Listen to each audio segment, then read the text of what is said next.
Y el Consejo Asesor del Ministerio de Salud pidió que la vuelta a clases presenciales se produzca una vez que la curva de contagios vaya a la baja por al menos 2 semanas. Además, se propuso eliminar las repitencias escolares durante este año. Para hablar del tema, nos acompaña Lorena Medina, decana de la Facultad de Educación de la Universidad Católica. Lorena, bienvenida a TVN, Canal 24 Horas. Muy buenas tardes.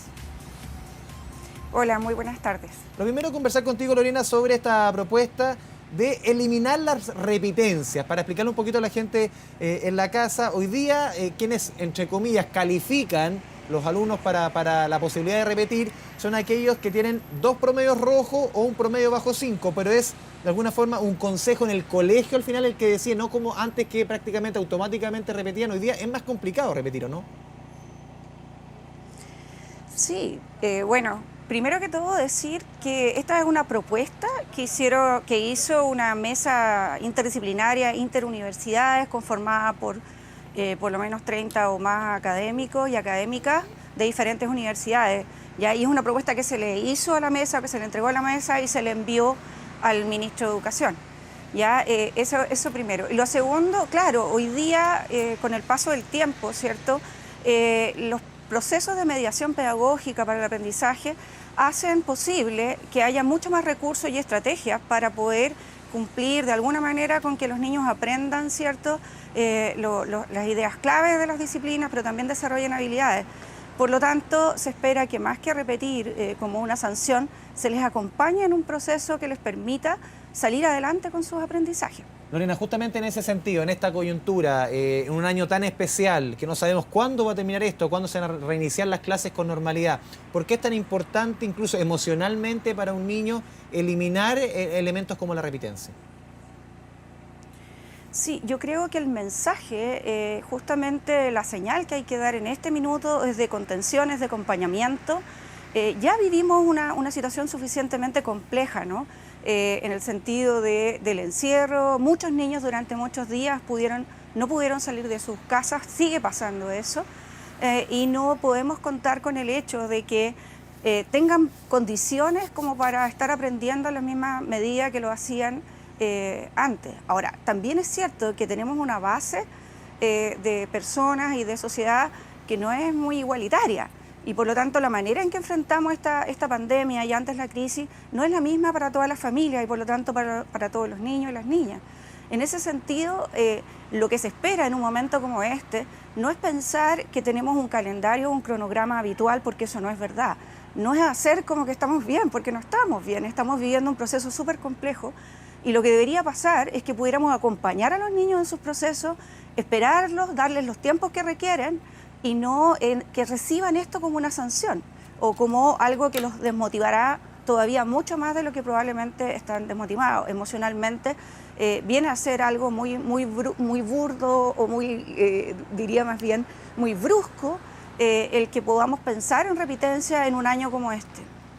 Lorena, otra de las propuestas de este Consejo Asesor es postergarla indefinidamente el retorno a clases hasta que por lo menos se completen 2 semanas en que los contagios vayan a la baja. Hoy día el ministro de Salud, Jaime Mañalich, señaló al respecto que un solo criterio no es suficiente, me parece más complejo. ¿Cómo recoges tú la posición del ministerio y por qué se defiende esto de las 2 semanas a la baja de los contagios para retornar a clases? Sí, bueno, lo ha dicho también en la mesa completa del punto de vista biomédico. Yo creo que aquí lo que prima son las condiciones sanitarias para asegurar que todas las niñas, niños, adolescentes que van hoy día a las instituciones escolares puedan tener las condiciones para no contagiarse. Yo creo que lo primero es atender a eso. Lo segundo es que existan las condiciones para un regreso gradual. Es bien problemático, no todas las escuelas y todas las instituciones tienen los espacios suficientes y las condiciones como para que incluso gradualmente vuelvan. Por lo tanto, yo creo que hay que hacer un diagnóstico mucho más territorial a lo largo de Chile. Las regiones, Santiago, tampoco son lo mismo. Ya vemos los índices de contagio que tenemos en Santiago. Por lo tanto, es súper importante hacer un diagnóstico mucho más focalizado, pero el regreso gradual a clases no puede ser sino hasta que se asegure las condiciones para todos los niños y niñas que asisten a clases. Sí, hay varias discusiones que se ponen aquí. Conversamos con Lorena Medina, decana de la Facultad de Educación de la Universidad Católica. A ver, lo que ha planteado el gobierno desde un comienzo es, por lo menos, ha puesto en el papel, que en el mes de mayo comience un paulatino retorno a clases en algunas localidades en que el tema de la infección por el coronavirus esté bastante más contenida. ¿Tú crees definitivamente que el mes de mayo ya no va a ser de retorno a clases? Muchos han sostenido, y uno lo ve en las encuestas de los papás, el 90% dice yo no voy a mandar de ninguna forma a mi hijo de vuelta a clase. ¿Tú crees que ya pensar en el mes de mayo, sea donde sea, en cualquier latitud de nuestro país, es descartable el quinto mes del año para retornar a las clases? Pienso, insisto en el criterio más territorial, más focalizado, pero yo creo que el mes de mayo efectivamente ya no es un mes de regreso. Por lo menos a nivel de universidad eso está zanjado. Me imagino que a nivel de escuela probablemente el retorno gradual pueda ocurrir en junio o julio, pero no veo que pueda ser posible antes, resguardando las condiciones que yo comentaba antes. Pero insisto, creo que es súper importante hacer un diagnóstico mucho más territorial, sobre todo del sector público, de la educación pública, que no necesariamente cuenta con las mismas condiciones para ofrecer espacios suficientemente amplios que permitan la distancia física que se requiere en estos momentos. Entonces yo creo que antes de hacer la vuelta gradual hay que ver las condiciones en que se encuentran, y eso se puede hacer a través de las regiones, las instituciones que el gobierno tiene a lo largo de todo el país. Yo creo que sí se puede hacer una vuelta gradual, pero no veo que vaya a ser en el mes de mayo. Por lo menos creo que no están las condiciones dadas. Otra propuesta, Lorena, conversamos con Lorena Medina, decana en la Facultad de Educación de la Universidad Católica, es postergar o suspender por lo menos este año el CIMSE. ¿Por qué es tan importante suspenderlo? Y también uno, en estas coyunturas, ¿qué es lo que se puede medir también? Sí, bueno, de acuerdo a lo que planteaba antes, es súper complejo pensar aplicar una prueba estandarizada a todos por igual cuando las condiciones del país no son las mismas. En este momento tenemos estudiantes que han podido seguir los ritmos de aprendizaje de las escuelas y otros que no lo han podido hacer. Tampoco hay que pensar que si hay educación remota en este minuto, las condiciones en los hogares tampoco son las mismas. La cantidad de personas que viven en un mismo espacio, por ejemplo, determina muchísimo las condiciones en que los niños hoy día pueden estar conectados realmente aprendiendo, ya, porque esto no se resuelve haciendo guías en la casa, se resuelve con una mediación pedagógica profesional.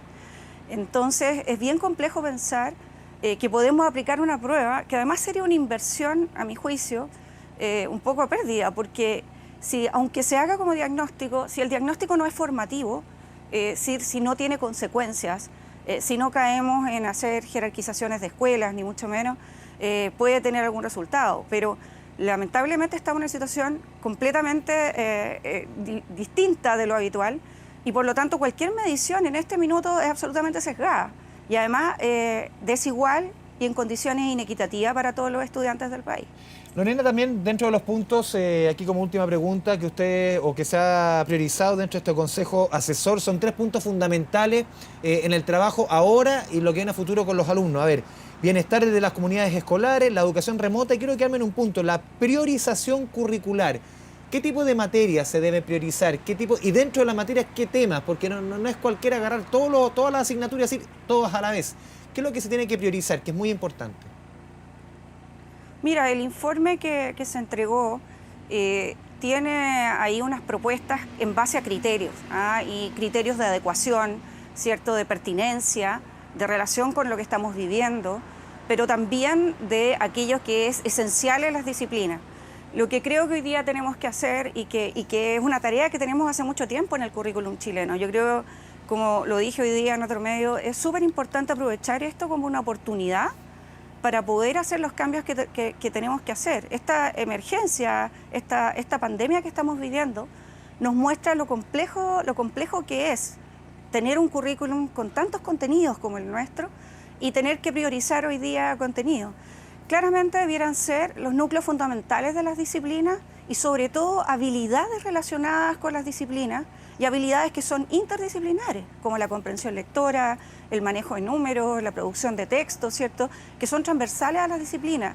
Pero hoy día tenemos que volver a pensar en un currículum integral con apoyo socioemocional. Ningún niño aprende si no está contenido, si no está bien. Entonces, tenemos que volver sobre la idea de tener un currículum que tenga unos núcleos fundamentales de contenido conceptual, pero sobre todo que desarrolle habilidades y que desarrolle actitudes hacia las disciplinas. Y muchas de las habilidades nos permiten entonces aprender para aprender y así seguir aprendiendo. Sí. Hoy día los contenidos conceptuales o los elementos más de contenido, digamos, lo que llamamos tradicionalmente materia, en realidad los estudiantes los encuentran en muchas partes. ¿Qué es lo que no encuentran en ninguna otra parte? Es la mediación pedagógica, es el desarrollo de unas habilidades respecto de esas áreas disciplinares que los profesores están justamente profesionalmente capacitados para hacer. Lorena Medina, decana de la Facultad de Educación de la Universidad Católica, muchas gracias por esta conversación con TVN y Canal 24 Horas. Muy buenas tardes.